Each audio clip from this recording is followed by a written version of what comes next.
Breaking news చూస్తున్నాం. CM Jaganmohan Reddy అధ్యక్షతన రేపు ఏపీ కేబినెట్ భేటీ కానుంది.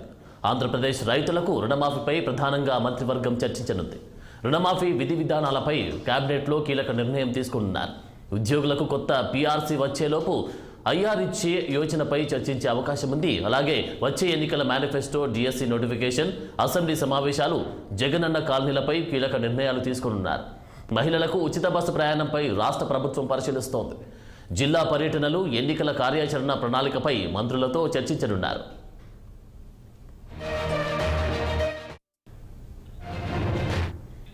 ఇక ఇదే అంశంపై మరింత సమాచారం మా ప్రతినిధి కోటేశ్వరరావు అందిస్తారు. కోటేశ్వరరావు, చెప్పండి, ఏపీ కేబినెట్లో ప్రధానంగా ఏ అంశాలపై నిర్ణయాలు తీసుకునే అవకాశం కనిపిస్తోంది?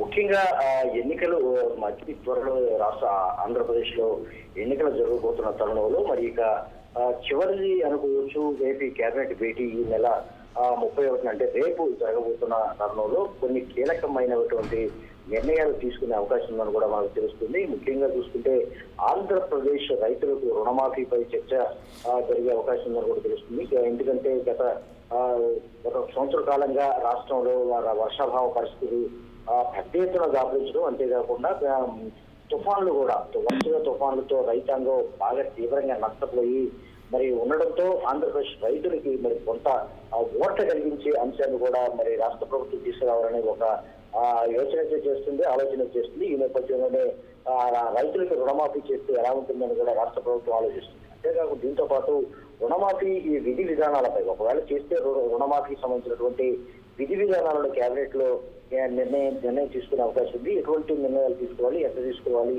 ఏంటి, ఎంత మొత్తం మరి రుణమాఫీ చేయాలని కూడా ఒక చర్చ జరిగే అవకాశం ఉందని కూడా తెలుస్తుంది. ముఖ్యంగా చూసుకుంటే ప్రభుత్వ ఉద్యోగులు ఇప్పటికే రాష్ట్ర ప్రభుత్వంపై కొంత ఆగ్రహంగా ఉన్నారు, కొంత వ్యతిరేకంగా ఉన్నారని కూడా తెలుసుకున్న నేపథ్యంలో ఉద్యోగులకు కొంత ఓట కలిగించేందుకు మరొక నిర్ణయం తీసుకునే అవకాశం ఉందని కూడా తెలుస్తుంది.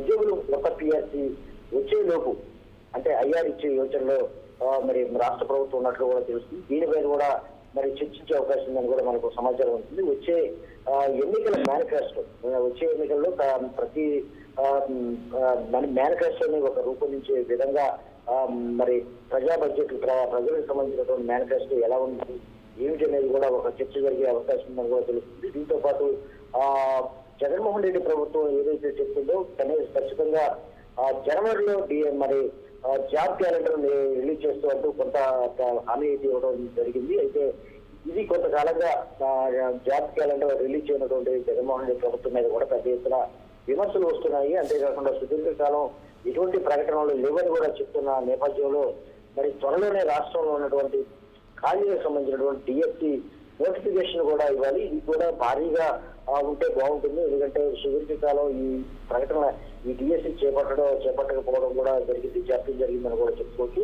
దీంతో ఉపాధ్యాయుల నుంచి నిరుద్యోగుల నుంచి కూడా పెద్ద ఎత్తున డిమాండ్ అయితే ఉంది. ఖచ్చితంగా డిఎస్సిని మరి చేపట్టాలి, డిఎస్సికి సంబంధించినటువంటి నోటిఫికేషన్ త్వరలోనే రిలీజ్ చేయాలని అని కూడా పెద్ద ఎత్తున డిమాండ్ అయితే వస్తున్న నేపథ్యంలో త్వరలో కూడా దీనికి సంబంధించి కూడా మంత్రివర్గం చర్చించే అవకాశం ఉందని తెలుస్తుంది. ఇక అసెంబ్లీ సమావేశాలు ఈ నెల వచ్చే నెల జరిగేటువంటి అసెంబ్లీ సమావేశాలు కీలకంగా మారబోతున్నాయి.